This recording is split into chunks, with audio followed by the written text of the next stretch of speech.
Hi there, this is episode 88 of Prague Talk, a podcast from Radio Prague International. My name is Ian Willoughby. In this edition, we get to meet Englishman Simon Johnson. Simon, who first arrived in this part of the world in the 1990s, is the managing director for Czechia of developers Crestyl. Crestyl are behind some major projects, such as the super impressive Libeň Dock, and at present the renovation and extension of the Savarin Palace, in a large complex right in the very heart of Prague. I spoke to Simon Johnson at his office at the Libeň Dock for this edition of Prague Talk.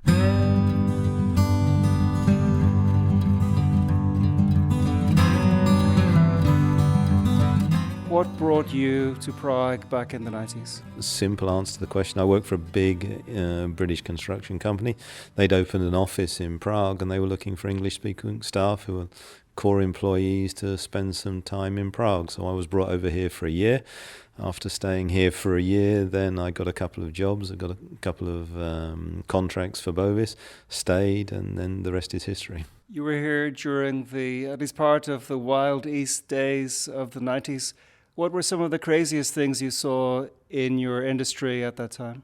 You know, the Czech business had changed completely in that time. Development in the 90s was almost exclusively run by international institutions. There were no real Czech developers.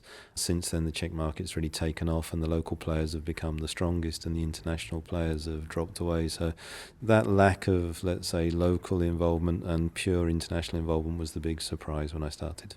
Crestyl now has many amazing projects, including this dock where we are now, where your office is. But I'd like to mainly talk to you, if I could, about a big project you're doing right now, which is the Savarin Palace, right in the centre of Prague. Anybody who's been to Prague will have passed this place, possibly without noticing it, because it has looked a bit drab for some years. What is the scale of the Savarin Palace project? We always divide the project into sort of two parts in our mind. One is the palace itself, which is being constructed. That will be finished in March next year, where we're investing about £500 million into a beautiful refurbishment of the existing palace. And that's something we're really looking forward to. And you can see that it's almost finished now. And you can see the facades are complete. I think people are very, very keen to see that done. And secondly is the larger part, which is the new build and the refurbishment of the buildings on Václavské náměstí, on Panska and Jindřiška. And that's been designed by Thomas Heatherwick, which is an extraordinary scheme. And we're expecting the permits for that in the next months. And we're really looking forward to start that. If I understand it right, the Savarin Palace will open onto 4 Prague streets? Yeah, Panska, Jindřiška, Václavské náměstí and Napříkopě. And what does the UK studio, Heatherwick studio of the well-known architect Thomas Heatherwick, what did they bring to the project that maybe you wouldn't find among local architects? They're amazing. It's just their approach. And I've worked with some wonderful architects, and there's some great architects working in the Czech Republic. And most of our work is done with architects based here. But Thomas takes that design approach somewhere completely different. It's much more interactive. As an investor, you participate in the process much more. There's really no idea that isn't considered. They're all challenged, but the way he approaches that design process, the way he strives to be excellent, is something that's quite extraordinary. We've also seen the Masaryčka project by Masarykovo nádraží train station that's been designed by Zaha Hadid architects. Is this a kind of new trend in Czech Republic? I'd love it to be, and I'm a big fan of Masaryčka. I think it's a great project. I think Penta have done a great job, and why not? You know what, we are a small market, but we have wonderful opportunities, and there's no limit of talent in the Czech Republic, but why not have a combination of local and international talent working in the moment for all of that it can bring us? So it's a great move for me. Was it hard to get Heatherwick Studio involved? Yes. Initially they're very cautious about every project they take. Initially one of the partners came to have a look at the site. When they came to look at the site, they saw where it was, they saw the excitement of it, they saw the location in Prague. You can see the way they responded to Prague. And when Thomas came, he just fell in love with it, and then the rest of the approach was very easy to agree. But that initial getting them confident that it's something where they can really express themselves was quite a challenge. Obviously, it's going to be a very big complex when it's completed. What will people find there? What do I like? I like it something where it's completely open to air. There's no enclosed passages. Everything is public. So I love this idea when you go into a city and you open up spaces which are previously, let's say, closed and not accessible. It was an old print works. It was closed. It was dirty.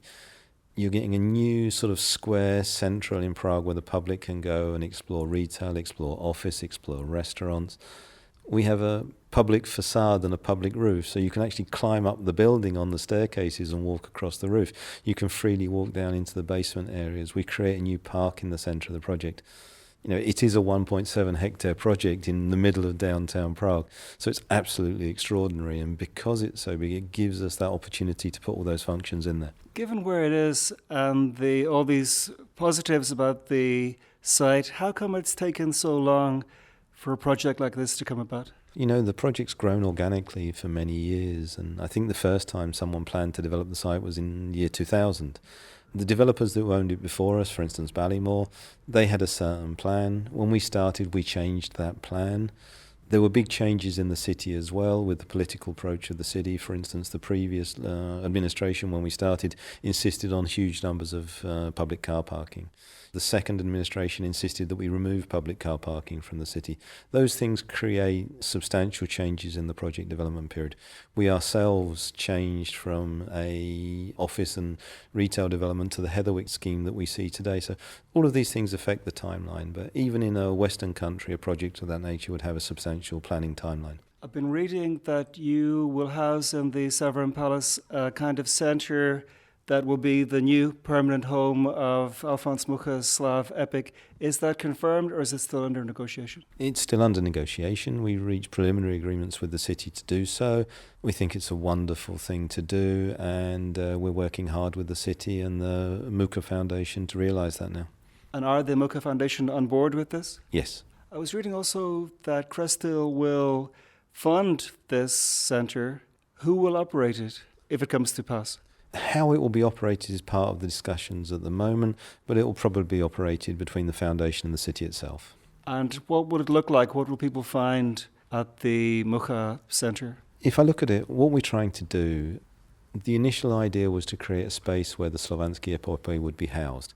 The Slovansky epopee is an extraordinary piece of work in both its scale and its complexity.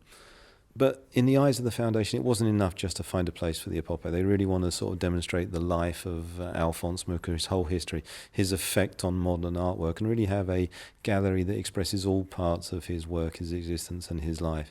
And when you start looking about how much space you need to do that, it becomes a substantial piece of real estate. So we're looking at a gallery now which is closer to 5,000 square metres. We're designing it with Heatherwick to make it extraordinary. And all of a sudden you're looking at an international gallery of the standard of the Van Gogh Gallery in Amsterdam, which will not only be an asset for people who live in Prague, but people who visit Prague. And I can imagine that every school kid in the Czech Republic is one day going to get on a bus and come and see this. It's quite an extraordinary endeavour, so it's exciting, it's nice. Is it the case also that the huge paintings that make up the Slav epic will be seen in a kind of better way than people have had the chance in the past? We'd like to think so. The way the gallery was designed, Alfons himself laid out the paintings exactly in the way they should be seen. And to find a space big enough to do that is quite extraordinary. So most of the time they've been exhibited back to back or in a fairly limited space which doesn't fulfill the original intent of the artist. But I can assure you with Savarin, it's bespoke based on the artist's wishes, exactly the format, scale and layout that Alfons would have wanted for the world to see his paintings. You also worked on Palladium, which I guess is downtown Prague's most busy and large shopping centre. But say, for example, just beside the Savarin Palace, there's also a shopping centre, Černá Ruža, which always seems kind of dead to me. And I wonder, what makes a successful centre like that? Or what makes a centre like that a success? First of all, I think the phrase shopping centre is history. We don't like to talk about that anymore. Things are mixed use, they're destination centres, that concept. And Palladium is dated, it has its time, it's 20 years old, and it was designed for a market that existed at the time. Černá Ruža is beautiful. I love the architecture. There's a feel to it which is really special. But the person who looked at that, in my mind, and this isn't criticism, focused more on the architecture intent rather than the functional use of the centre.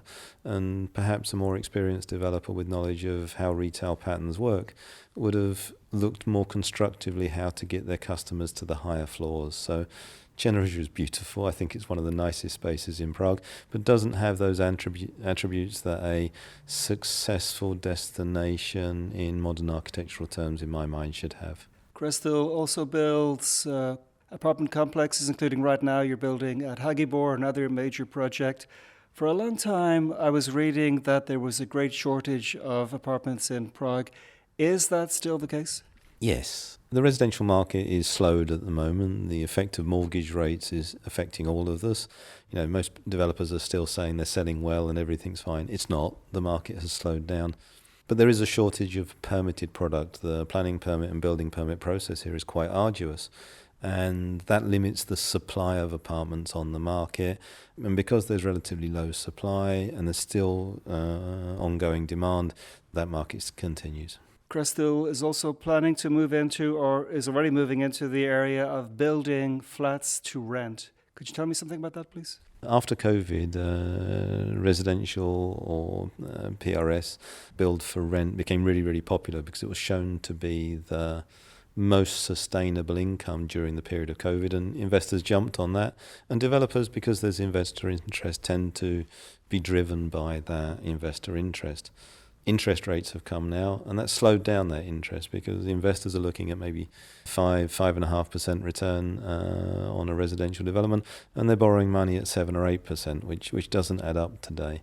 Genuinely, I believe it's the future. If you look at co-working, how people live, living in rental accommodation, not staying in one accommodation for the whole of your life is the way people will want to live. All of the Western markets are moving in that direction. It will be a big opportunity in the Czech Republic, and we'd love to be part of that. It's a difficult market to be involved now.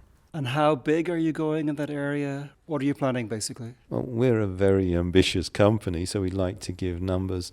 In Poland, for instance, we had under construction more than 2,000 apartments in that field. We're developing one project with Invesco now in Hagibor. I'd like to be talking of numbers of thousands of nájemní bydlení lease apartments in our portfolio over the next 5 years.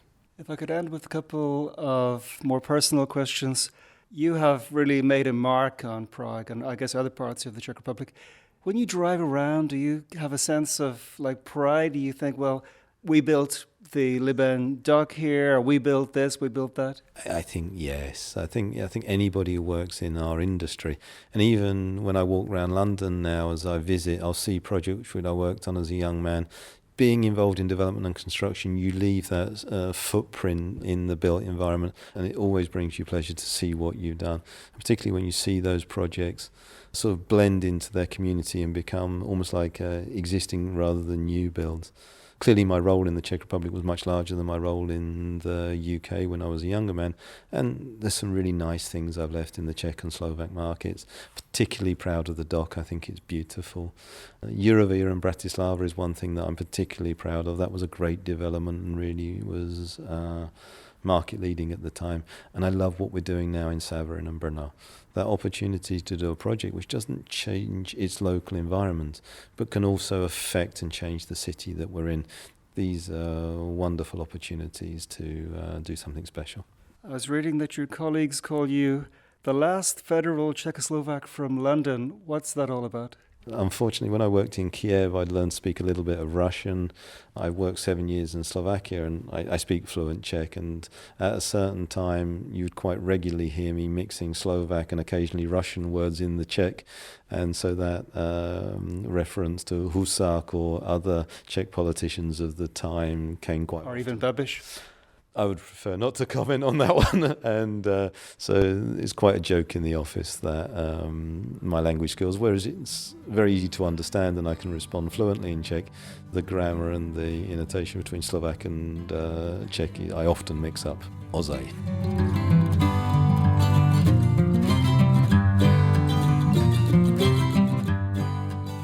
You have been listening to Simon Johnson, Managing Director for this country of the development company Crestyl. I spoke to Simon in the first half of October. but the negotiations over the Mucha Centre and the wait for permits for part of the Savarin Palace project still weren't resolved when this podcast was recorded in the second week of November. This has been episode 88 of Prague Talk, so if you're a first-time listener, there are naturally scores more out there.